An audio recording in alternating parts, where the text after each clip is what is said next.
Hey everyone, and welcome back to my kitchen. Today we're diving headfirst into chocolate heaven with this absolutely divine chocolate hazelnut tart.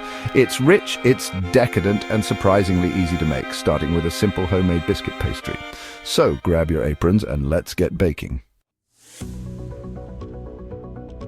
First things first, let's talk ingredients. For our delicious biscuit pastry, you'll need 200 grams of plain flour, 80 grams of icing sugar, 100 grams of cold unsalted butter, cubed, 1 large egg yolk, and a tablespoon of ice-cold water. Now let's get this pastry started. In a large bowl, whisk together your 200 grams of plain flour and 80 grams of icing sugar. Next, add in your 100 grams of cold cubed butter. The colder the butter, the flakier your pastry will be. Now, using your fingertips, rub the butter into the flour and sugar mixture until it resembles fine breadcrumbs. You can also use a pastry blender or even pulse it a few times in a food processor if you prefer. Once you have that breadcrumb texture, make a well in the center of the mixture. Add in your 1 large egg yolk and that tablespoon of ice-cold water.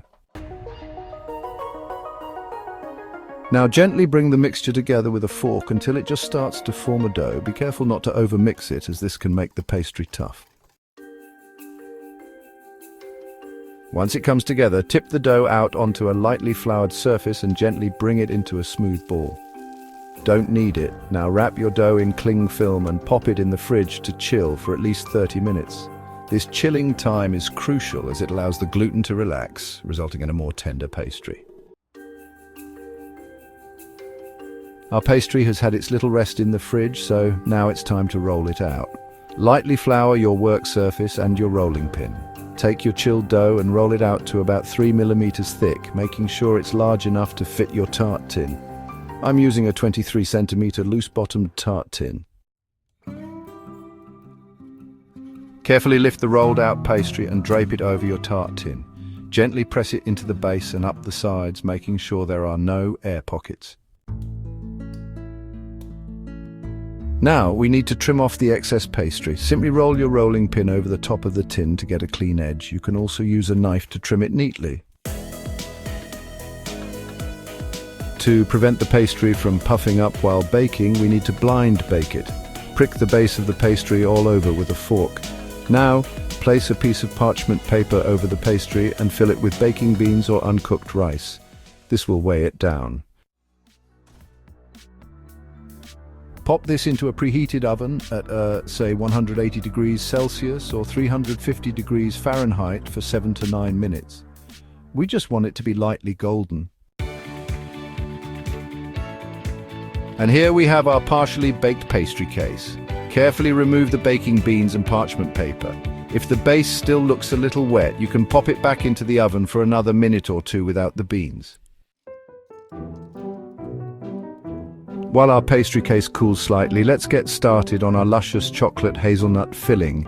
You'll need 4 large eggs, 400 milliliters of double cream, 150 grams of good quality dark chocolate, roughly chopped, about 50 grams of chopped hazelnuts. You can toast them for extra flavor if you like, and 1 teaspoon of sea salt. In a medium saucepan over low heat, pour in your 400 milliliters of double cream. Add in your 150 grams of chopped dark chocolate. Stir continuously until the chocolate is completely melted and the mixture is smooth and glossy. Once melted, remove the saucepan from the heat and set it aside to cool slightly. In a separate bowl, whisk together your 4 large eggs and that teaspoon of sea salt. The salt will really enhance the chocolate flavor. Now, slowly pour the slightly cooled chocolate cream mixture into the egg mixture, whisking constantly to ensure the eggs don't scramble. Finally, stir in your chopped hazelnuts. Now, carefully pour the chocolate hazelnut filling into your partially baked pastry case. Pop this back into the oven at the same temperature for about 25 to 30 minutes, or until the filling is just set but still has a slight wobble in the center. And there you have it. A beautiful chocolate hazelnut tart is ready. Look at that glossy, rich filling. Let it cool completely at room temperature before slicing and serving. You can enjoy it as is, or you can add a dollop of whipped cream, a dusting of cocoa powder, or even some extra toasted hazelnuts for garnish. This tart is perfect for any occasion, from a special dessert to a simple treat for yourself. The homemade biscuit pastry adds a lovely buttery crunch that complements the smooth, decadent chocolate hazelnut filling perfectly. So give this recipe a try. I promise you won't be disappointed. Don't forget to like this video, subscribe to my channel for more delicious recipes, and leave a comment below to let me know how your tart turned out. Happy baking!